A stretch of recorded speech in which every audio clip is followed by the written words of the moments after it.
손가락이 계산기 버튼을 세 번째로 눌렀을 때 액정 디스플레이 화면에 반짝이는 고백만이라는 숫자가 눈에 확 띄었다. 오후 9시. 마지막 고객이 살랑이는 쇼핑백을 안고 떠난 지 10분 지났고 나는 카운터 뒤에서 하루 매출을 정산하고 있었다. 작년 겨울 이 작은 의류 매장을 차렸을 땐 월 매출 1,000만 원을 넘기는 게 목표였는데 오늘 단 하루 만에 500만 원을 달성했다. 입술이 자연스럽게 올라가는 걸 참지 못하고 손으로 턱을 감싸며 작은 미소를 지었다. 내일은 직원들에게 커피 한 잔 사주고 이런 생각을 하며 계산장부를 접으려던 순간 꽝. 문이 갑자기 열리면서 바람이 함께 들어왔다. 겨울이 끝나지 않은 이 시기. 밤 공기는 아직 차갑다. 나는 놀란 채 고개를 돌렸고 거기 서 있는 건 시어머니였다. 검은색 코트를 입고 목도리를 단단히 두른 시어머니는 평소처럼 미간을 찌푸리고 카운터를 둘러보며 걸어왔다. 오늘 손님 많았나 보네. 그녀의 목소리는 늘 그렇듯 차갑고 끝맺음이 확실했다. 나는 급히 인사하며 어머님, 왜 이 시간에? 라고 말했지만 시어머니는 그 질문을 무시하고 직접적으로 물었다. 매출은 얼마 냈어? 나는 잠시 망설였다. 시어머니는 평소 매장에 잘 오지 않았고 매출에 대해서는 한 번도 묻지 않았었다. 그래서 오늘 왜 갑자기 이런 질문을 하는지 의아했지만 결국 500만 원이 나왔어요라고 솔직히 말했다. 시어머니의 눈동자가 그 순간 살짝 빛났다. 그런 표정을 본 적이 없어서 나는 심장이 살짝 뛰었는데 그 기분은 시어머니가 다음 말을 한 순간 날아가 버렸다. 그럼 반으로 나눠. 시어머니가 카운터 위에 손을 얹고 나를 똑바로 쳐다보며 말했다. 그 목소리는 아무렇지도 않게 마치 오늘 저녁 밥은 밥이다라고 말하는 것처럼 당연했다. 나는 귀를 의심하며 어머님, 뭐라고요? 라고 다시 물었다. 시어머니는 미간을 더 찌푸리고 목소리를 높였다. 내가 말했지? 500만 원의 반. 250만 원. 내게 주어. 왜요? 나는 소리가 살짝 떨리는 걸 느꼈지만 가능한 한 침착하게 묻는다. 시어머니는 코를 끌며 내 집, 사위의 회사, 이 매장 다 내가 살려줬잖아? 라고 말했다. 사위가 월급을 주는 건 모자라. 이 매장이 잘 되면 나한테도 나눠주는 게 당연하지. 아니야. 그녀의 말을 듣고 나는 속으로 한숨을 쉬었다. 예상했던 일이 시작된 거다. 하지만 표면에는 아무런 감정을 드러내지 않고 그냥 시어머니의 눈을 바라보며 기다렸다. 시어머니는 내 침착함에 약간 놀란 것 같았는지 잠시 멈췄다가 다시 내일까지 준비해둬. 아니면 이 매장 키 내가 보관할게라고 위협적인 말을 추가했다. 그 후 더 이상 말하지 않고 카운터를 한 번 더 쳐다본 뒤 문을 꽝 닫고 떠났다. 문이 닫히는 소리가 들린 후 나는 카운터 위에 놓인 계산장부를 다시 펼쳤다. 화면에 500만 원이라는 숫자가 이제는 시어머니의 얼굴과 함께 떠올랐다. 하지만 나는 긴장하지 않았다.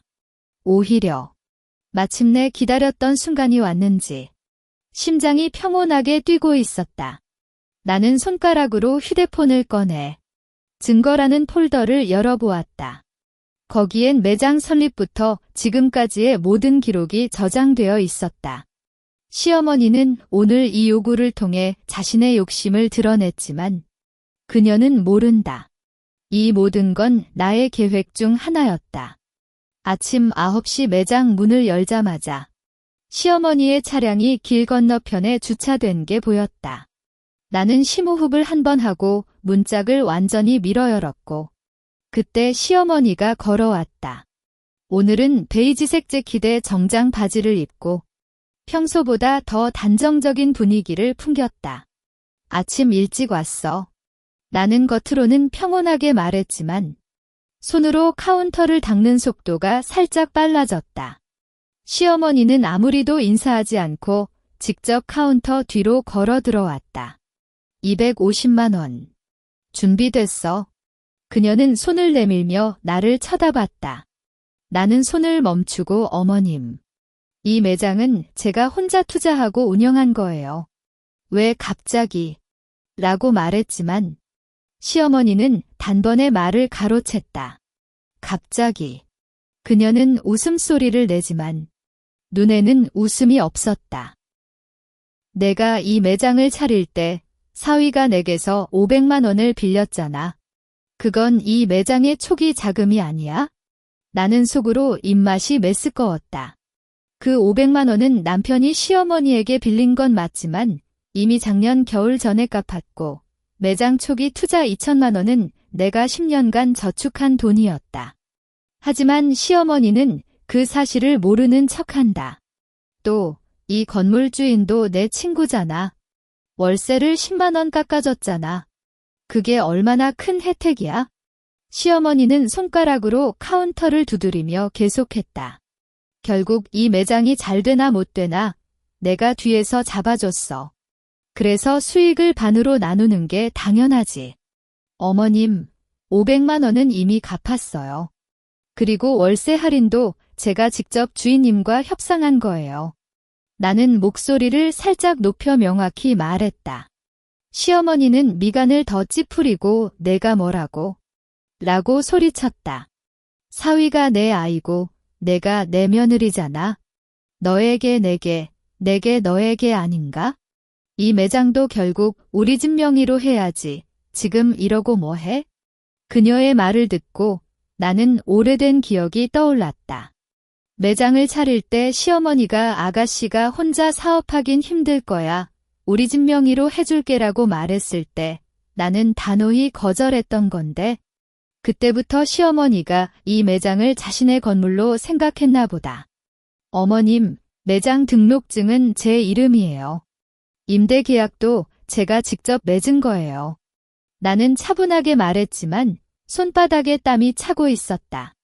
시어머니는 내 말을 듣고 잠시 말을 잃었다. 하지만 금방 다시 목소리를 높였다. 등록증이 뭐해? 사위가 내 편이니까 그렇지. 나는 내게 잘해줬는데 이렇게 은혜를 모르는 거야? 그녀는 계산대 위에 놓인 계산장부를 꺼내려 하자 나는 빨리 손으로 가로막았다. 어머님, 그건 매장 경영 기록이에요. 내가 볼 것도 안 되냐? 시어머니는 화를 내며 내 손을 밀었다. 그 순간 나는 마음속에 결단을 굳혔다. 표면에는 여전히 침착하지만 이제 더 이상 물러설 수 없었다. 어머님, 250만 원을 드릴 수 없어요. 이 매장은 제 정성이니까. 나는 직접적으로 거절했다.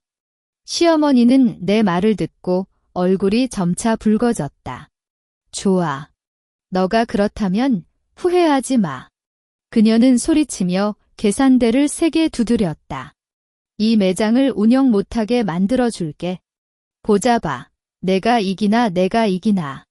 그 후 시어머니는 허우적거리며 나를 쳐다보고 결국 욕설을 남기지 않고 문을 꽝 닫고 떠났다. 문이 닫히는 소리에 나는 기대어 누웠다. 심장이 터질 것 같지만 오히려 안도감이 느껴졌다. 오래전부터 시어머니의 욕심을 알고 있었기 때문에 이런 날이 올 것을 예상하며 모든 걸 준비했었다. 나는 휴대폰을 꺼내 법률 대리인이라는 연락처를 찾았다. 이제 진정한 대결이 시작되는 거다. 시어머니의 차가 길을 떠나는 소리가 사라진 뒤 나는 카운터 의자에 천천히 앉았다. 손바닥에 남아있는 땀을 코트 소매로 닦고 서랍을 꽉 잡았다. 그 안에는 두께가 꽤 나는 파일첩이 들어있었다. 나는 파일첩을 꺼내 펼쳤고 첫 페이지에 나온 개인사업자 등록증에서 김인주라는 내 이름을 바라보았다. 이 매장을 차릴 생각을 처음 가졌을 때 시어머니는 아가씨가 혼자 사업하긴 부족해. 사위 이름으로 등록해라고 강력히 주장했다.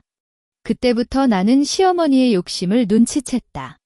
남편은 착하지만 어머니 앞에서는 항상 말을 못 걸고 시어머니는 남편의 모든 게 자신의 것이라고 생각하는 사람이었다. 그래서 나는 단호히 거절했고 제가 혼자 할 수 있어요. 등록증도 제 이름으로 할게라고 말했었다. 그때 시어머니가 미간을 찌푸리고 괜찮아. 잘 안 되면 나중에 바꿔라고 말했을 때 그 표정 속에 숨겨진 기대를 나는 읽었었다. 파일첩을 넘기면 매장 초기 투자 내역이 나온다. 2천만 원. 이는 내가 10년간 회사원으로 일하며 아껴 모은 모든 저축이었다. 시어머니가 말한 남편이 빌린 500만 원은 남편이 직장에서 긴급하게 쓴 돈이었고 작년 11월 내가 매장 준비 자금에서 500만 원을 빼내 남편에게 주고 이 돈으로 어머님께 갚아라고 말했었다. 그때 남편이 정말 괜찮아? 라고 묻자 나는 우리 돈은 분리 관리하는 거잖아. 이건 어머님께 갚아야 할 돈이니까라고 답했었다. 그 증거도 파일첩에 있다. 남편이 시어머니에게 500만 원을 입금한 계좌 내역. 시어머니가 받았다는 확인 문자 스크린샷기 모든 걸 아끼며 모았다. 또 매장 임대 계약서도 내 이름으로 맺었고 주인님과 직접 협상해서 월세를 30만 원 깎아낸 증거도 담겨 있다.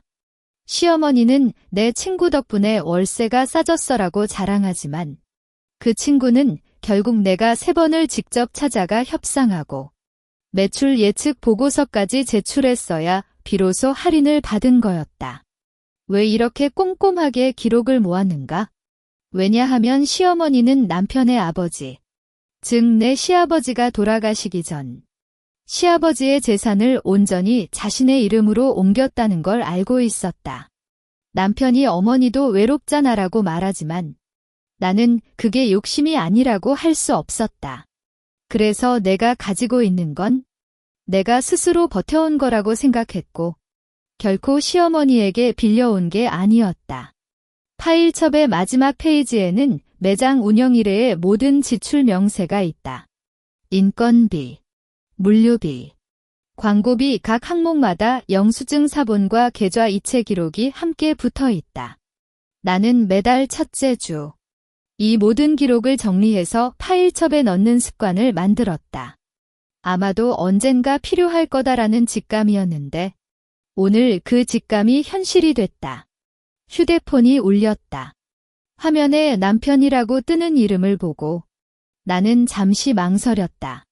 남편이 시어머니에게 전화 받고 왔을 거라고 예상했다. 나는 통화 버튼을 누르고 여보 라고 말했다. 민주아, 어머니가 방금 전화했어? 500만 원 나누는 거. 남편의 목소리는 애매모호했다. 나는 파일첩을 닫고 카운터에 내려놓았다. 여보, 이 매장은 제가 혼자 투자하고 운영했어. 어머님께 갚아야 할 건 다 갚았어. 그래도 어머니가, 여보, 이건 원칙 문제예요. 나는 목소리를 단호하게 만들었다. 오늘 저녁 이야기 나눠요. 하지만 제 결정은 안 바뀔 거예요. 통화를 끊고 나는 파일첩을 다시 서랍에 넣었다. 햇살이 창문을 통해 들어와 매장의 옷들에 빛을 입히고 있었다. 이 매장은 단순히 돈을 번다는 것 이상 내가 스스로를 증명하는 공간이었다. 시어머니는 이걸 모른다. 그녀는 오직 수익만 보고 내가 흘린 땀과 시간을 전혀 몰라. 하지만 나는 괜찮다. 오래전부터 이런 날이 올 것을 예상하며 모든 걸 준비했으니까. 나는 손을 씻고 매장 진열대를 정리하며 시작했다. 다음은 남편과의 대화. 그리고 시어머니가 더 심한 수단을 쓰지 않을지 모른다는 생각이 들었다. 하지만 이제는 뒤로 물러설 수 없다. 내 심혈을 기울여 키운 이 매장을 지키기 위해 어떤 대결도 감당할 준비가 됐다. 저녁 7시. 남편 이재훈이 매장을 찾아왔다. 평소에는 노란색 셔츠에 카디건을 입고 활기차게 걸어오지만 오늘은 검은색 정장을 입은 채 얼굴에 피로감이 깃들어 있었다. 어때? 오늘도 바빴어? 나는 레지 뒤에서 물었지만 남편은 그냥 끄덕이고 매장 안을 둘러봤다. 손님은 이미 많지 않아. 직원이 청소를 하는 틈을 타. 나는 남편을 매장 뒤쪽 작은 휴게실로 모셨어다. 차 마시고 이야기해? 나는 물을 따르며 말했고 남편은 컵을 들고도 입을 대지 않았다. 잠시 침묵이 흘렀다. 어머니, 오늘 매장 갔다고? 남편이 먼저 말을 꺼냈다. 목소리가 낮고 눈을 피하며 말했다. 나는 끄덕이고 그래? 500만 원 매출이 나왔다고 말했더니 반 나눠달라고 했어라고 솔직히 말했다. 남편이 코를 끌고 그래, 어머니도 마음 맞추려 해라고 말했다. 어머니가 말하길. 당신이 매장을 차릴 때 그 돈도, 이 집도 다 그녀의 도움으로 됐다고. 나는 웃음소리를 내지 않고 여보. 그 500만 원은 이미 갚았어. 작년 11월. 내가 주고 너가 어머님께 입금한 거 기억 안 나? 라고 묻다. 남편이 눈을 크게 뜨고 그건 매장 돈이었어? 라고 묻자. 나는 그래. 하지만 우리 돈은 분리 관리하는 거잖아. 그건 어머님께 갚아야 할 돈이니까 별도로 처리했어라고 답했다. 그래도 남편이 말을 이었지만 단어가 이어지지 않았다. 나는 알고 있었다. 그는 어머니를 거스르는 걸 못한다. 시아버지가 돌아가시고 시어머니가 혼자 남았을 때부터 남편은 어머니의 모든 요구를 들어줬다. 심지어 시어머니가 시아버지의 보험금을 모두 자신의 계좌에 넣었을 때도 남편은 어머니가 관리하는 게 편할 거야라고 말했었다. 여보, 이 매장은 제가 혼자 투자하고 운영했어. 나는 목소리를 단호하게 만들었다. 2천만 원 초기 자금은 내 저축이었고 임대 계약도 내 이름으로 맺었어. 어머니는 단 한 푼도 투자하지 않았고 한 번도 운영에 참여하지 않았어. 왜 수익을 나눠줘야 해? 남편이 머리를 떨고 그건 알지만 어머니가 속상해. 그냥 100만 원이나 50만 원이라도 주면 안 돼? 라고 말했다. 그 말을 듣고 나는 심장이 아파졌다. 나는 이 매장을 위해 밤잠을 설치고 주말도 쉬지 않고 일했는데 남편은 그런 내 노력을 모르고 그냥 시어머니를 달래려고 나를 설득하려는 거였다. 안 돼. 나는 단호히 거절했다. 이번에 주면 다음엔 더 큰 걸 요구할 거야? 여보, 이건 돈 문제가 아니야? 원칙 문제야. 이 매장은 제 정성이니까 제 권리를 지켜야 해. 남편이 눈을 붉히고 그럼 어머니를 어떻게 해? 그녀가 우리를 원망할 거고 라고 말했다. 원망해도 어쩔 수 없다. 어머니가 먼저 합리적이지 않은 요구를 했어? 나는 말했다. 휴게실에 침묵이 깃들었다. 직원이 사장님, 청소 끝났어요라고 외치는 소리가 들렸다.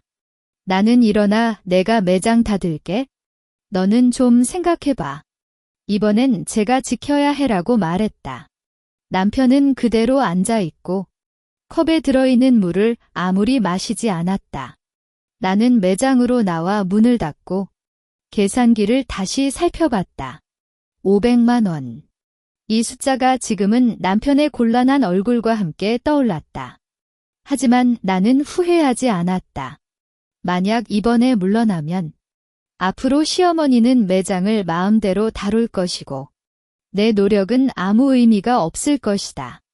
문을 잠그고 남편과 함께 차에 탔을 때 차 안은 침묵이 계속됐다. 남편은 운전석에서 민주아, 정말 안 되냐? 라고 마지막으로 묻었다. 나는 창밖을 보며 안 되라고 답했다. 그때 남편이 한숨을 쉬고 알았다라고 말했다. 그 목소리에는 실망감이 섞여 있었지만 나는 그래도 다행이라고 생각했다. 적어도 그는 내 마음을 조금이라도 이해하려고 노력했는지 모른다. 하지만 나는 알고 있었다. 이건 아직 시작일 뿐이다. 시어머니는 이 정도로 쉽게 포기하지 않을 것이다. 내가 준비한 증거. 그 파일첩이 이제 진정한 역할을 할 시간이 곧 올 거라고 느꼈다. 문서 이틀 뒤 오후. 매장이 가장 바쁜 시간에 시어머니가 다시 찾아왔다. 이번엔 남편도 함께 왔는데 남편은 얼굴을 붉히고 시어머니 뒤에서 쳐다보기만 했다. 손님들 좀 비켜봐. 시어머니는 매장 안에 있는 고객들을 향해 큰 소리로 외치며 직접 레지로 걸어왔다. 고객들이 깜짝이 놀란 채 쳐다보는 걸 느꼈지만 나는 직원에게 계속 접대해라고 속삭이고 시어머니를 바라봤다. 키, 내놔. 시어머니는 손을 내밀며 목소리를 높였다. 내가 이 매장을 제대로 관리하지 못하니까 내가 보관할게. 이래야 수익도 제대로 나눠질 거야. 나는 어머님. 이 매장은 제 거예요. 키를 드릴 수 없어요라고 차분하게 말했다. 시어머니는 내 말을 듣고 레지 위에 놓인 매장 키를 잡으려 하자 나는 빨리 손으로 가로막았다. 하지 마세요. 나는 소리가 살짝 높아졌다. 고객들의 시선이 더 집중되는 걸 느꼈지만 이제는 물러설 수 없었다. 시어머니는 내 손을 세게 밀었고 나는 비틀거리며 뒤로 물러났다. 이런 못된 녀석. 시어머니는 욕을 하며 다시 키를 잡으려 했을 때 나는 그만하세요. 라고 큰 소리로 외쳤다. 그 소리에 시어머니가 잠시 멈췄다. 나는 그 틈을 타 카운터 뒤쪽에 놓인 파일첩을 꽉 잡고 꺼냈다. 어머님, 이거 보세요. 나는 파일첩을 시어머니 앞에 내밀었다. 이건 개인 사업자 등록증이에요. 제 이름으로 되어 있죠? 시어머니는 파일첩을 무시하려 했지만 나는 첫 페이지를 펼쳐 그녀의 눈앞에 대었다. 그리고 이건 나는 파일첩을 넘기며 매장 초기 투자 2천만 원의 출금 내역이에요. 제 저축 계좌에서 나온 거예요. 다음 페이지는 남편이 시어머니에게 500만 원을 입금한 계좌 기록이었다. 어머님께서 말하는 빌린 돈, 이렇게 작년 11월에 다 갚았어요. 이건 입금 확인 문자도 있어요. 시어머니의 얼굴이 점차 창백해졌다. 하지만 여전히 이런 거 누가 증명해? 라고 맞받아쳤다. 이건 매장 임대 계약서예요. 나는 또 페이지를 넘겼다. 주인님과 제가 직접 맺은 거고 월세는 제가 매달 내는 거예요. 이건 영수증 모음이에요. 인건비 지출 기록, 물류비 계산서, 광고비 결제 내역. 나는 파일첩 속의 증거들을 하나씩 꺼내 보였다. 어머님은 이 매장에 단 한 푼도 투자하지 않으셨어요. 운영도 한 번 참여하지 않으셨어요. 나는 목소리를 단호하게 만들었다. 그렇다면 왜 수익을 나눠줘야 하고 키를 받아야 해요? 시어머니는 증거들을 쳐다보며 입을 벌렸지만 아무 말도 하지 못했다. 얼굴이 빨갛다가 하얗다가를 반복했고 손가락이 떨리는 걸 볼 수 있었다. 어머니, 나는 다시 말했다. 이 매장은 제 10년 저축과 밤잠을 설치고 주말을 포기하며 운영한 제 정성이에요. 그래서 제 권리를 지킬 거예요. 남편이 어머니, 그만하세요라고 작은 소리로 말했지만 시어머니는 아직도 증거들을 쳐다보고 있었다. 이건 다 거짓말. 시어머니는 갑자기 소리를 질렀다. 사위가 내 아이고 내가 시집 왔으니까 내 모든 게 우리 집 거야. 하지만 그 말에는 설득력이 없었다. 주변 고객들이 아이고 시어머니가 너무하네, 사장님 정말 수고하셨어라고 속삭이는 소리가 들렸다. 시어머니는 그 소리들을 듣고 얼굴을 더 붉히고 갑자기 파일첩을 내리치려 했지만 나는 빨리 받아쳤다. 어머님, 이 증거는 모두 법적으로 인정되는 거예요? 나는 차분하게 말했다. 만약 계속 방해하시면 법적으로 대응할 수밖에 없어요. 그 말을 듣고 시어머니가 몸을 떨렸다.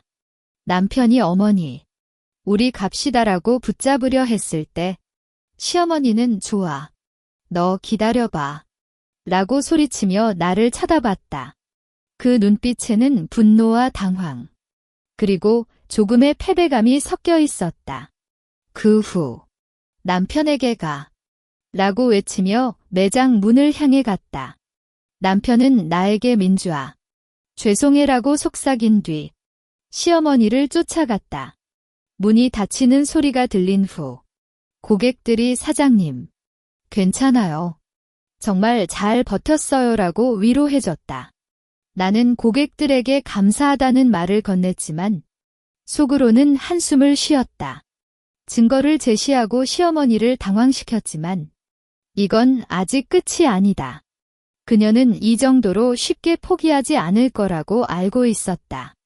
나는 파일첩을 다시 서랍에 넣고 레지 위의 키를 단단히 잡았다. 이제는 시어머니가 어떤 방법을 쓸지 모르지만 나는 준비가 되어 있었다.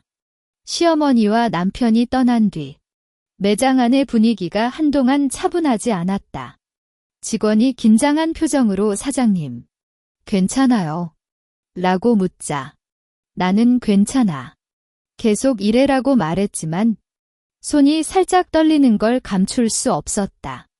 고객들도 남들은 몰라도 매장 주변 이웃상인들은 시어머니가 누군지 알았고 그녀의 행동이 이야기될 거란 걸 알았다.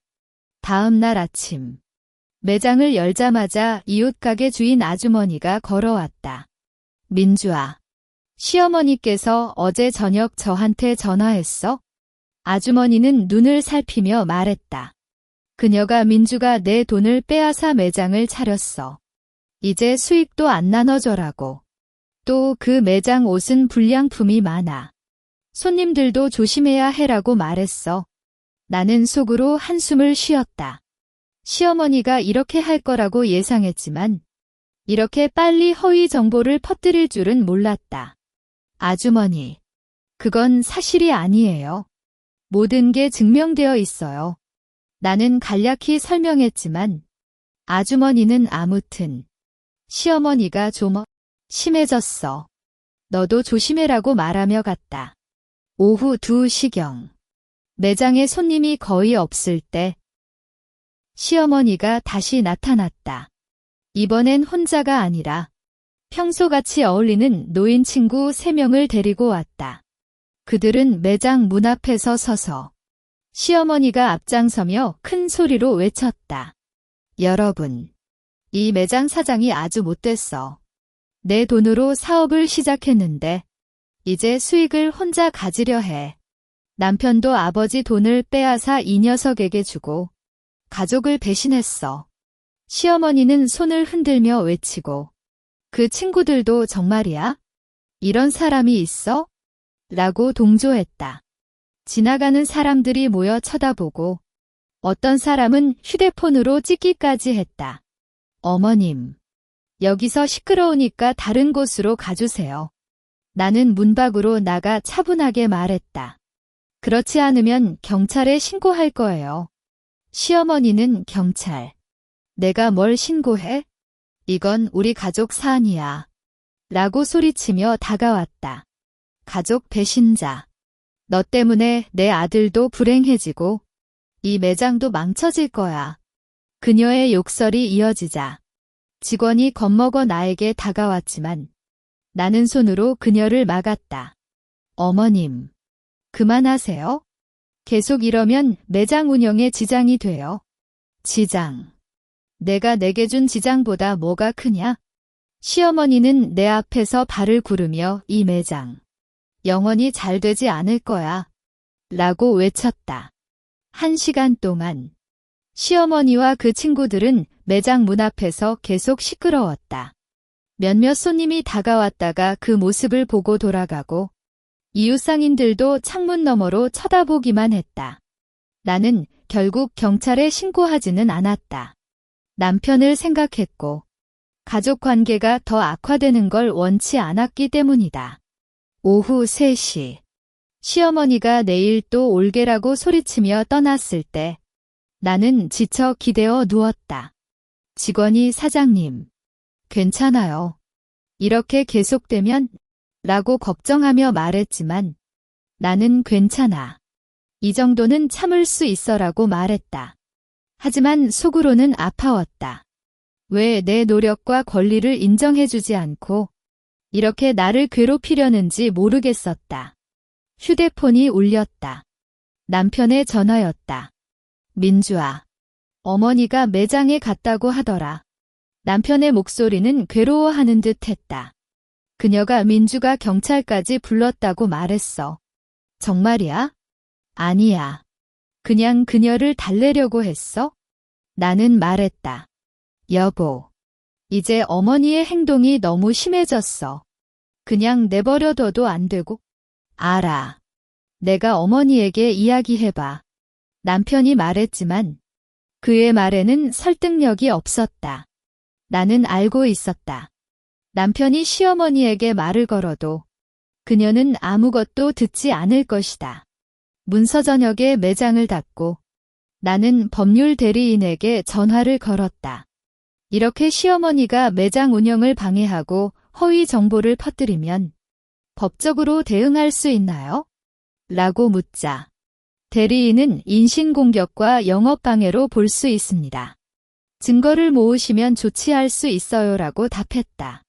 전화를 끊은 후 나는 파일첩을 다시 꺼냈다.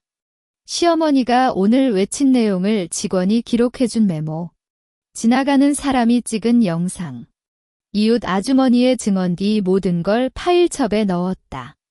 이제는 단순히 방어하는 게 아니라 필요하다면 공격해야 할 준비가 돼야 했다. 나는 창밖을 보았다. 어두워진 거리에 매장의 불빛이 홀로 빛나고 있었다. 이 매장은 내가 포기할 수 없는 거였다.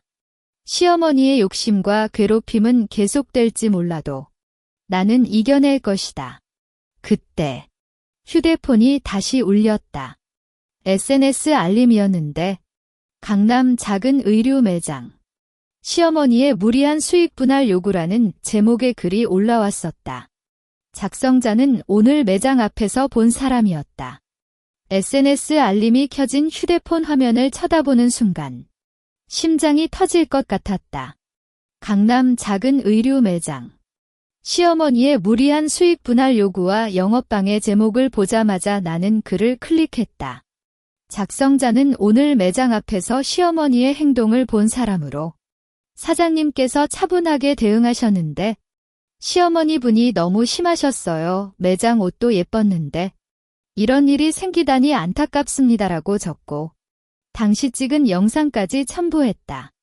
글을 올린 지 겨우 1시간. 댓글이 수백 개씩 쌓였다. 이런 시어머니 정말 드물어. 사장님 힘내세요. 저도 내일 갈게요. 허위 정보 퍼뜨리는 거 영업방해 아닌가?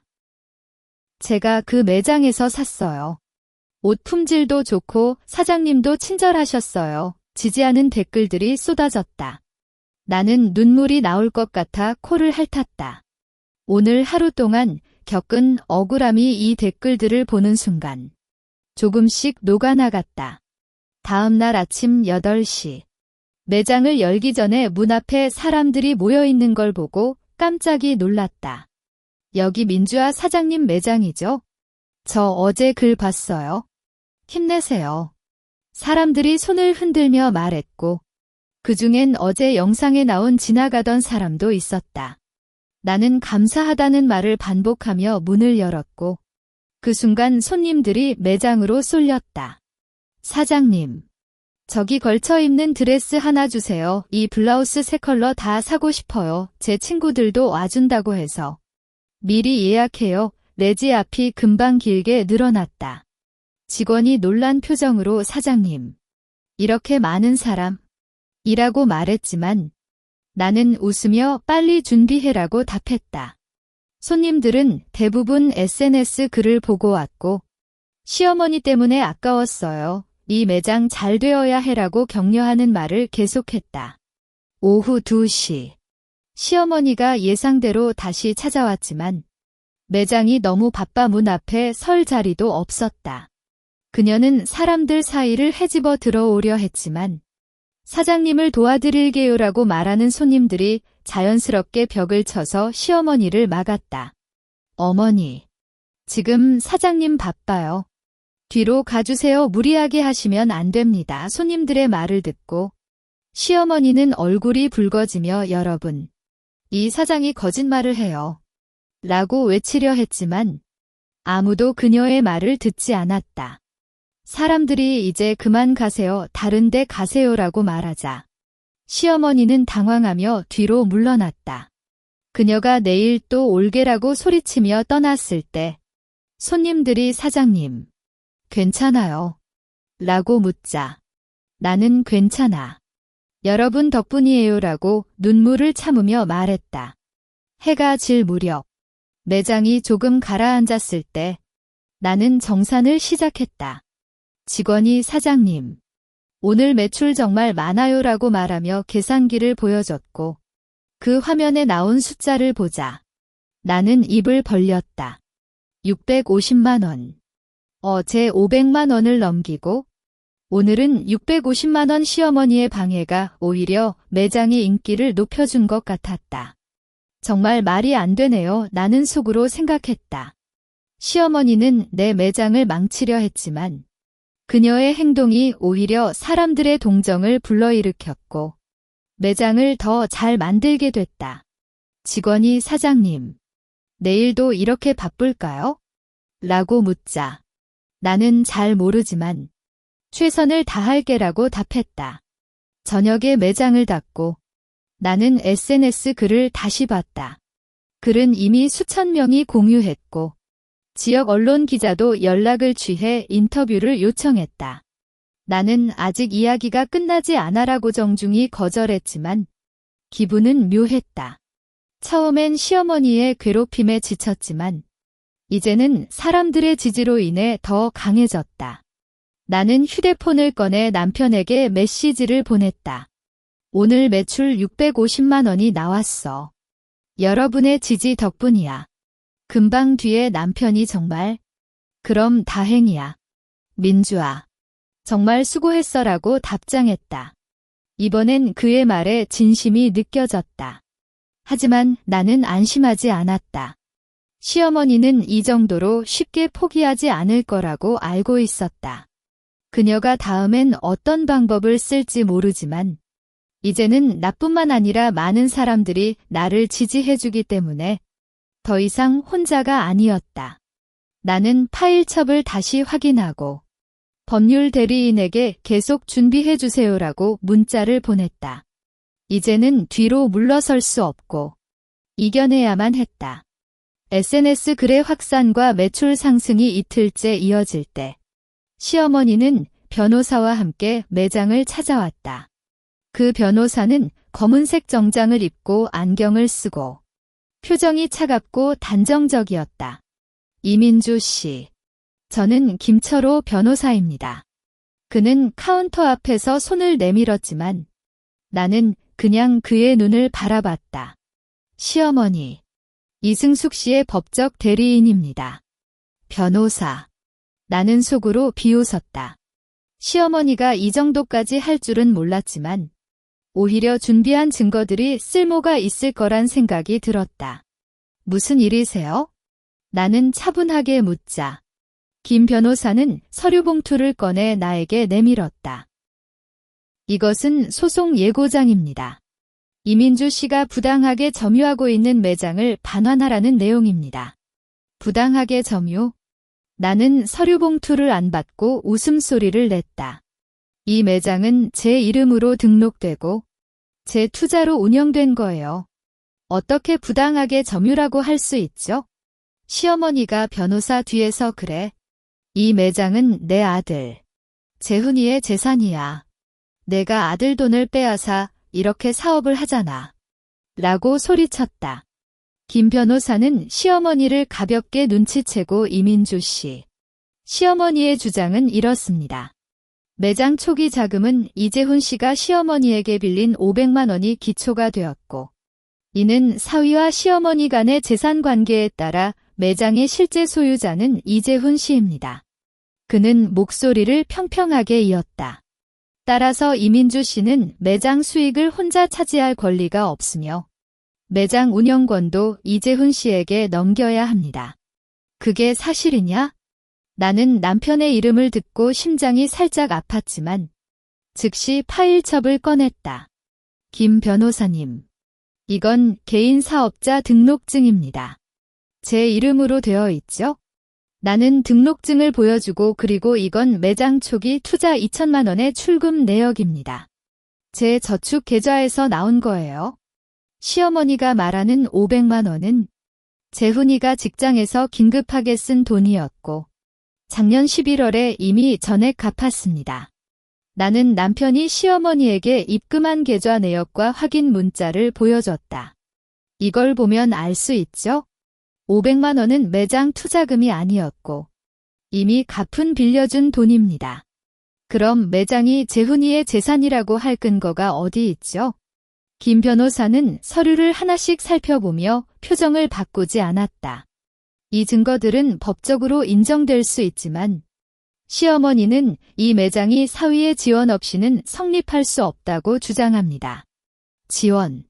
나는 웃음을 참지 못했다. 재훈이는 매장 운영에 한 번도 참여하지 않았고 시어머니는 단 한 푼도 투자하지 않으셨어요. 어떤 지원을 말하는 건가요? 그때 내 휴대폰이 울렸다. 죄송합니다. 나는 통화 버튼을 누르고 안녕하세요. 박 대리인님. 시어머니와 김 변호사가 놀란 표정을 짓는 걸 보며 나는 제 법률 대리인 박민정 대리인입니다. 지금 매장에 계시는데 바로 와주시겠어요? 라고 말했다. 15분 뒤 박 대리인이 매장에 도착했다. 그녀는 젊지만 태도가 단호하고 자신감이 넘쳤다. 김 변호사님, 오랜만입니다. 박 대리인은 김 변호사와 악수하며 말했고 그 표정으로 보아 서로 알고 있는 것 같았다. 이민주 씨의 증거를 이미 모두 확인했습니다. 박 대리인은 서류 봉투를 꺼내 김 변호사에게 내밀었다. 개인 사업자 등록증, 투자 내역, 임대 계약서, 빌린 돈 갚은 증거 모든 것이 이민주 씨가 매장의 합법적인 소유자임을 증명합니다. 그녀는 목소리를 높였다. 시어머니의 주장은 법적 근거가 없으며 만약 강제로 소송을 제기하시면 이민주 씨는 인신공격과 영업방해로 반소할 예정입니다. 김 변호사는 박 대리인이 제출한 서류를 빨리 살펴보았다. 시어머니는 그 뒤에서 변호사님. 뭐라고요? 이 녀석의 거짓말을 못 들어요? 라고 긴장하며 묻자. 김 변호사는 잠시 침묵한 뒤 이승숙 씨. 지금 상황이 유리하지 않습니다. 라고 말했다. 이민주 씨의 증거가 확실하고 만약 반소를 받으면 우리가 불리할 가능성이 높습니다. 뭐? 시어머니는 눈을 크게 뜨고 그럼 내 돈은 그냥 갇히는 거야? 라고 소리쳤다. 이 매장이 잘 되니까 더욱이. 내가 원하는 건 단지 평등한 분할이야. 박 대리인은 시어머니께서 한 푼도 투자하지 않으셨어요. 분할할 권리가 없습니다. 라고 단호히 말했다. 김 변호사는 시어머니에게 이승숙 씨. 먼저 돌아가서 상황을 다시 생각해 보시죠. 소송은 상호에게 피해를 주는 결과가 나올 수 있습니다. 라고 말한 뒤 나에게 다음엔 미리 연락해서 상담해 보시기 바랍니다. 라고 말하며 떠났다. 시어머니는 변호사님, 기다려. 라고 외치며 쫓아갔지만 결국 혼자 매장 문 앞에 남았다. 그녀는 나를 쳐다보며 눈물을 글썽였다. 너 정말 이렇게 불인정적이야? 나는 어머님. 이건 불인정이 아니라 원칙이에요. 라고 말했다. 만약 당신이 제 노력을 인정했다면 이런 일이 없었을 거예요. 시어머니는 그 말을 듣고 너 기다려봐라고 속삭이며 슬픈 표정으로 떠났다. 나는 박 대리인에게 고맙습니다. 박 대리인님. 이라고 말했다. 이 정도면 시어머니가 포기할까요? 아니요. 박 대리인은 고개를 저었다. 이승숙 씨의 성향으로 보아 아직 끝나지 않았을 거예요. 하지만 우리가 준비한 증거로 충분히 방어할 수 있습니다. 매장이 조용해진 뒤 나는 카운터에 기대어 누웠다. 법적 대결까지 이르렀지만 나는 후회하지 않았다. 이 매장을 지키기 위해 이 정도는 감당해야 했다. 그때 휴대폰이 울렸다. 남편의 문자가 왔는데 어머니가 변호사랑 갔다고 했어? 아무튼 너를 걱정했어. 라고 적혀 있었다. 나는 괜찮아. 다 준비됐어 라고 답장했다. 이제 남편의 선택이 중요해졌다. 저녁 8시. 매장을 닫고 문을 잠그려는 순간 남편의 차가 길에 주차됐다. 그는 운전석에서 천천히 내렸고 얼굴은 더욱 처진 표정이었다. 여보. 나는 문 앞에서 기다렸고 남편은 다가와 괜찮아. 어머니가 변호사랑 갔다는 것 라고 말했다. 그의 목소리에 죄책감이 섞여 있었다. 들어가서 이야기해. 나는 매장 문을 다시 열고 그를 안내했다. 어두워진 매장의 천장 불만 켰고 나는 카운터 뒤에 있는 파일첩을 꺼내 남편 앞에 놓았다. 이걸 봐. 나는 파일첩을 펼쳤다. 이건 매장 초기 투자 내역. 이건 임대 계약서. 이건 어머니가 말하는 500만 원을 갚은 증거. 남편은 서서 파일첩을 하나씩 살펴봤다. 그의 손이 살짝 떨렸고 눈을 떼지 않고 계속 읽어냈다. 여보. 나는 가만히 말했다. 이 매장을 차릴 때 너는 어머니 마음 맞추려고라고 말했어. 하지만 넌 모르잖아. 이 2천만 원은 내가 10년간 아껴 모은 저축이었고 매장을 차린 뒤로는 매일 새벽에 일어나 물류를 정리하고 밤까지 이곳에 있었어. 너는 월급을 받고 퇴근하지만 나는 주말도 쉬지 않고 아픈데도 참고 일했어. 남편이 고개를 떨구고 알아. 나도 알고 있어라고 속삭였다. 너가 얼마나 수고했는지, 너가 얼마나 이 매장을 아끼는지. 하지만 어머니가 혼자 살잖아. 나는 그녀를 외롭게 두고 싶지 않았어. 외롭다고. 나는 목소리를 살짝 높였다. 외롭다고 다른 사람의 노력을 뺏어가도 되는 건가? 너는 어머니가 시아버지의 재산을 다 가로채는 걸 알잖아. 너는 그걸 보고도 어머니가 외롭다라고 말했어. 하지만 나는 왜? 내가 버텨온 걸 내어줘야 해? 남편은 입을 열었다가 닫고 다시 파일첩을 살펴봤다. 그의 눈에 눈물이 차오르는 걸 보았다. 그 500만 원. 그는 갑자기 말했다. 너가 내게 준 거. 그걸 어머니에게 갚았을 때 어머니가 이건 재훈이가 노력해서 번다라고 말했어. 나는 그때도 이상하다고 생각했지만 어머니를 거스르는 걸 못했어. 그래. 나는 가벼운 한숨을 쉬었다. 너는 항상 그래? 어머니의 말에 절대 거스르지 못하고 나의 느낌은 뒤로 미룬다. 하지만 이번엔 다르다. 이 매장은 제 권리이니까 포기할 수 없어. 남편이 파일첩을 닫고 나를 바라봤다. 그의 눈동자는 예전과 달랐다.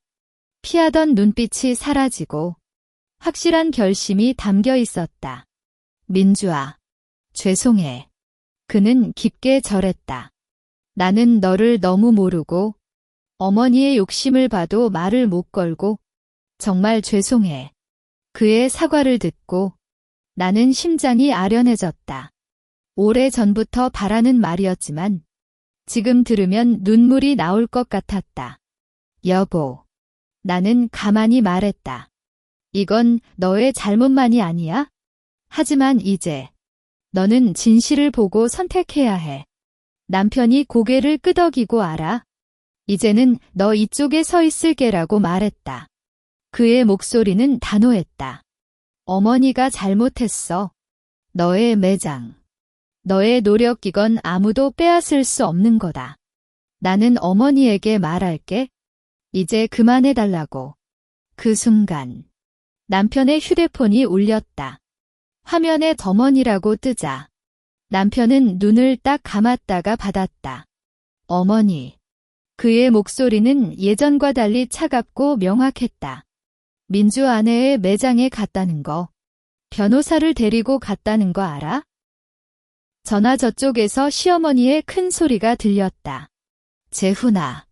그 녀석이 뭐라고 말했어? 너는 나 이쪽에 서야 해. 그 매장은 우리 집 거야. 아니야. 어머니. 남편은 단호히 말했다. 매장은 민주아의 거예요. 초기 투자도 그녀의 저축이었고 운영도 그녀 혼자 한 거다. 어머니가 말하는 500만 원은 이미 갚았고 그건 매장 투자금이 아니었어. 시어머니의 분노하는 소리가 더 크게 들렸다. 재훈아, 너도 이 녀석에게 속았어? 그녀가 거짓말을 해. 아니, 어머니. 모든 증거를 봤어. 남편은 목소리를 높였다. 민주아가 10년 동안 저축한 돈으로 매장을 차렸고 밤잠을 설치고 주말을 포기하며 운영했어. 어머니는 한 푼도 투자하지 않았고 단지 욕심 때문에 수익을 나눠달라고 요구했어. 이건 틀렸어. 어머니. 전화 저쪽에 잠시 침묵이 흘렀다. 그 후 시어머니의 울음소리가 들렸다. 재훈, 너도 나를 버렸어? 내가 혼자 살게 해줄 거야? 아니야. 어머니. 남편의 목소리가 부드러워졌다. 나는 당신을 버리지 않아. 하지만 이번엔 민주아가 맞아. 수익 분할 요구는 그만하고 매장을 그녀에게 내려줘. 그래야 가족 관계도 회복될 수 있어? 시어머니는 더 울고 나는 안 돼. 그 매장이 잘 되니까 더욱이. 라고 소리쳤지만 남편은 그럼 아무것도 할 수 없어. 이제부터 나는 민주아를 지지할게라고 말한 뒤 전화를 끊었다. 매장 안에 침묵이 깃들었다. 남편은 나를 바라보며 이제 어머니가 조금은 생각할 시간이 필요해. 하지만 나는 너를 버리지 않을게라고 말했다. 나는 그의 말을 듣고 오랜만에 편안한 한숨을 쉬었다. 남편이 마침내 진실을 보고 선택했지만 나는 아직 안심하지 못했다. 문서 시어머니의 성향을 알기에 이렇게 쉽게 포기하지 않을 거라고 생각했다. 하지만 이번엔 남편이 나와 함께였고 이것이 가장 큰 힘이 됐다. 여보. 나는 말했다. 내일 너가 어머니에게 직접 이야기해? 남편이 끄덕이고 그래? 내가 할게라고 답했다. 그의 눈빛은 확실했고 이제는 그가 앞장서서 해결할 시간이었다. 나는 파일첩을 서랍에 넣고 남편과 함께 차에 탔다. 차 안은 여전히 조용했지만 예전과는 다른 평온한 침묵이었다. 제10장 다음 날 오후 남편은 시어머니가 사는 아파트에 갔다. 나는 매장에서 일하면서 불안해졌지만 남편이 보내온 괜찮아. 알아듣고 있어라는 메시지를 보고 겨우 마음을 놓았다.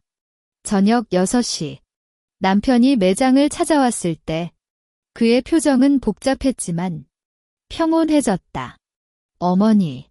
남편은 카운터 앞에 앉아 말했다. 처음엔 계속 반대했어.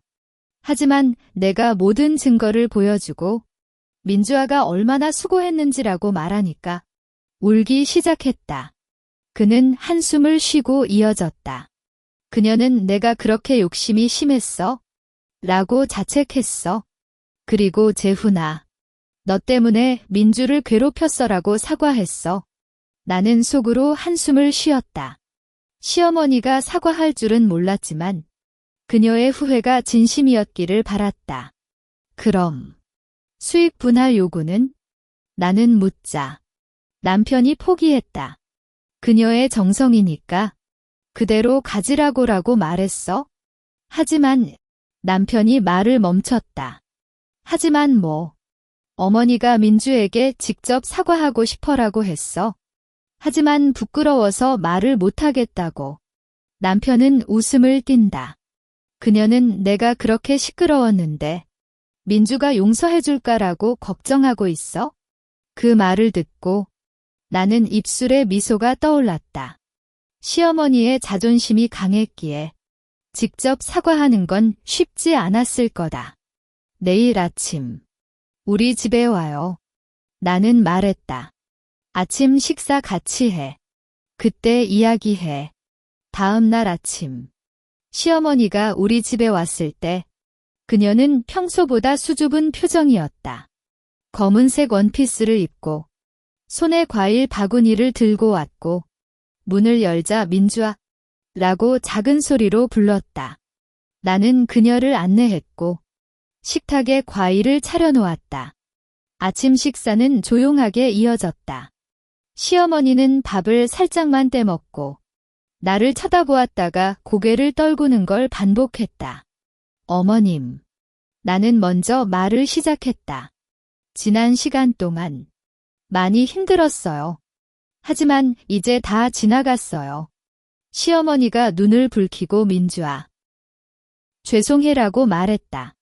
그녀의 목소리가 떨렸다. 내가 너무 욕심이 심했어. 너의 노력을 모르고 그냥 내 마음대로 행동했어. 이 매장이 너의 전부인 줄도 모르고 정말 죄송해. 어머님.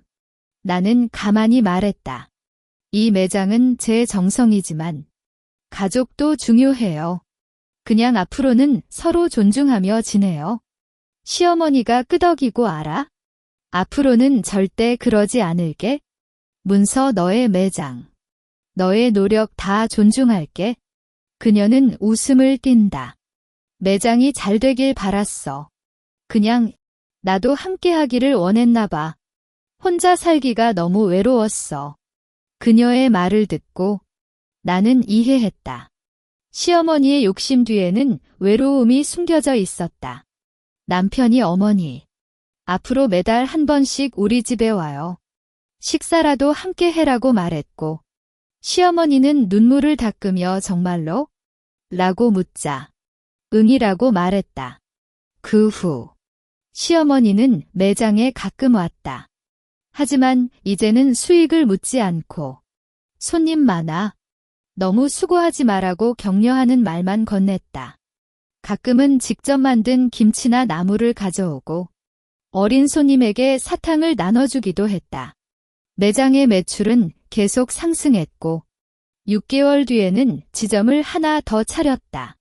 직원도 늘리고 온라인 판매도 시작했으며 강남의 작은 의류 매장. 사장님의 정직과 노력이라는 이야기가 지역에서 유명해졌다. 나는 매일 바쁘지만 행복했다. 어느 날 저녁, 매장을 닫고 남편과 함께 차를 타고 집으로 갈 때 남편이 여보, 정말 잘 됐어. 너의 노력이 빛을 발았어라고 말했다. 나는 창밖을 보며 웃었다. 그래. 하지만 너와 어머님의 이해도 중요했어. 차가 길을 달리면서 나는 생각했다. 시어머니의 욕심이 이야기를 시작했지만 결국은 서로의 이해와 존중으로 끝났다. 이 매장은 단순히 돈을 번다는 것 이상 내가 스스로를 증명하는 공간이었고 가족 관계를 다시 돌아보는 계기가 되었다. 시어머니는 후회했지만 그 후회가 가족 관계를 더 단단하게 만들었다. 나는 독립적인 여성으로서의 삶을 살고 있지만 가족과의 연결을 잃지 않았다. 이것이 바로 내가 원했던 삶이었다. 자신의 꿈을 이루면서 소중한 사람들과 함께하는 평온하고 행복한 삶. 이야기 끝.